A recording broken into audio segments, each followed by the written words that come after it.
In this presentation, we'll talk about a song called Awit ng Kabataan. It's a Philippine song sung by the group Brinton in 1994, and we all agree that it was a good representation of youth. And the group evoked the incomprehension and the issues that all young people can face in the daily life today. So even if this song was written 20 years ago, we can still see the same kind of behavior, the same kind of distress in our current society. We divided this song in three main axes that are the three main paragraphs that we will relate to theories and policies. The three axes are the first one, the oppression on youth, the second is imprisonment and the control over the young people, and the last one will be the issues that can face young people today. And we'll finally conclude with a recommendation we can make to improve our practice. This verse talks about how the world and people with authority do not see the value of the youth. They impose policies, shout and dictate to them what to do, and assume that they cannot think for themselves. But the more we do this, the less we understand the youth. Let's look at how theory and policy supports this with the types of oppression on youth that actualizes these words. Okay, I will mention three concepts of oppression on youth. Firstly, I will introduce zero tolerance policy that was first mentioned in the US in 1990s. This policy aims to removing disruptive students teaching other students and simultaneously enhancing the classroom environment. However, that policy makes schools like prisons for many young people and they have no legal rights and resources to protect them. For example, during that time, young people in the US might be expelled for things like drawing gun with pens. The second type of oppression is a regular recurrent action called teachers bullying students. That means teachers who use their power to punish, to manipulate students beyond a reasonable procedure.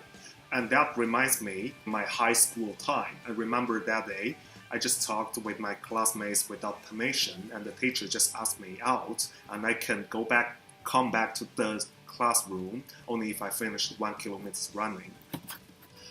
One more conception I should emphasize is adultism, which includes many types of oppression, such as over-victimizing youth, infantilizing, romanticizing, and tokenizing youth. Specifically, adultism is the way adults behave to think that young people are inferior and need of protection, and to convince youth that is true. This verse and chorus is the main anthem of the song, meant to empower and rally the youth. It speaks of how they perceive themselves as unstoppable and that they can't be caged, controlled, or imprisoned. In contrary to this beautiful lyrics, though, is an alarming policy in place. Each countries have their policies set for youth or children's imprisonment. Unfortunately, Scotland has the lowest age criminality around the world, and even United Nations are disagree not only in Scotland with the UK. In my opinion, this is not right. The age of criminality is 8 years old. At 8 years old, children does not know their action, what they're doing, and what they're up to. I have seen the United Nations report of 2007, and the guideline is clearly disagreeing about the age criminality in Scotland. We consider the 8 years old as a criminal instead of providing adequate support. I am a father. I have children of 8, 10 or 11. If my child does something wrong and being arrested, charged with the police and being called a criminal, I totally disagree on that. It is the problems are not the youth, not the children. The problems are the system, and the problems are with the people who are making policies. They need to have a better and more human way policies to deal with youth and children. This part expresses the unheard voices and issues of the youth. They speak of their prayers, their intentions, desires, and needs. Then at the end they ask, when will people finally listen to them? For the next part, we'll look at some related literature confirming that these issues the song claim actually are true. And at the end, we focus our conclusion and recommendations on their last question. The Today's adolescents were born in digital world and immersed within them, and they are surrounded by digital media. Estimates reveal that over 90% of adolescents are online and spend lots of time using electronic devices. Digital media like Facebook and Twitter are effective tools for social interaction, operating as a space for conversation and connecting people. According to the statistic of Pew Research Center, 69% of U.S. adults are social users. More than 64% UK adults use social media on a weekly basis in 2016. Astonishingly, 99% of them were aged between 16 and 24. However, at the social level, frequent online social life would lead to social isolation among the young. Recent estimates indicate that roughly 10% of adolescents are isolated from their peers, so social isolation becomes a community concern for social attachment, particularly for young people. Since young people are in the stage of transition from children to adults, external social problems such as political, economic, and cultural problems often affect their judgment and choices. When young people are undergoing profound social transformation, they will start to explore their own identity, which is often the reason why they feel lost. Lost generation was first used to describe the American young people after the First World War. After witnessing the cruelty of the war, the young people became suspicious of the American dream. As a result, they fell into chaos and confusion, feeling spiritual emptiness, so they had to pursue material life. In addition, the Great Depression will also make young people feel lost to their work and life. Take Japan as an example. During the economic recession of the 1990s, many Japanese companies stopped hiring young people in order to protect their senior employees.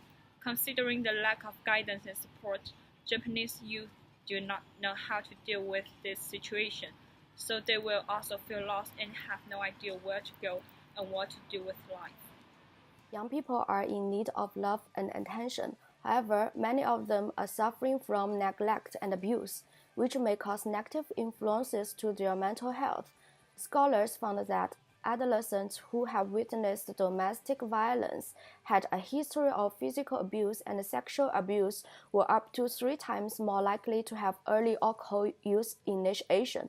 While alcohol use may contribute to a number of adverse health problems, such as injuries and death, moreover, maltreatment is associated with a range of mental disorders, drug use, and suicide attempts. Also, neglect in childhood may be as harmful as physical and emotional abuse.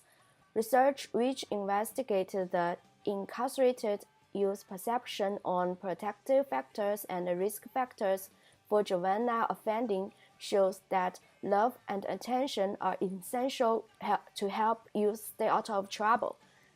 Those adolescents believe that they are motivated to please their parents and succeed while receiving love from their parents. Nevertheless, you think there is no reason to spend time with their families or to perform well in school while they feel unloved or neglected, and they will eventually end up on the street or in jail. Thus, for adolescents, love and attention are critical in their life. In conclusion, we can see that a song written for over 20 years ago still speaks true about the youth until today. Our group has used various theories and policies to prove the claims in the verses we've broken down. Now, we've heard a lot of these issues, and we cannot address them all in this video presentation. So our group decided that if we were to apply one practical intervention which we can use in our practice, and have one key takeaway from this presentation that addresses the root of all the other issues that surface, it's this.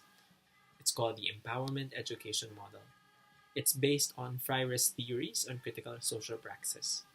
The premise is that liberating and empowering education is a continuous process that involves active listening, dialogue, empathy, critical reflection, and reflective action, thus increasing the self, collective, and political efficacy of young people. By fostering an environment of active participation in critical analysis of the existing societal forces, it bridges individual behavioral changes and group efforts for social change.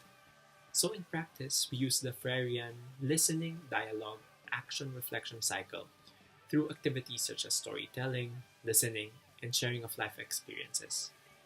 We have to realize that the youth has a voice and they have the power to significantly change themselves and their society with the right outlook, guidance, and support of youth workers like us. Thank you.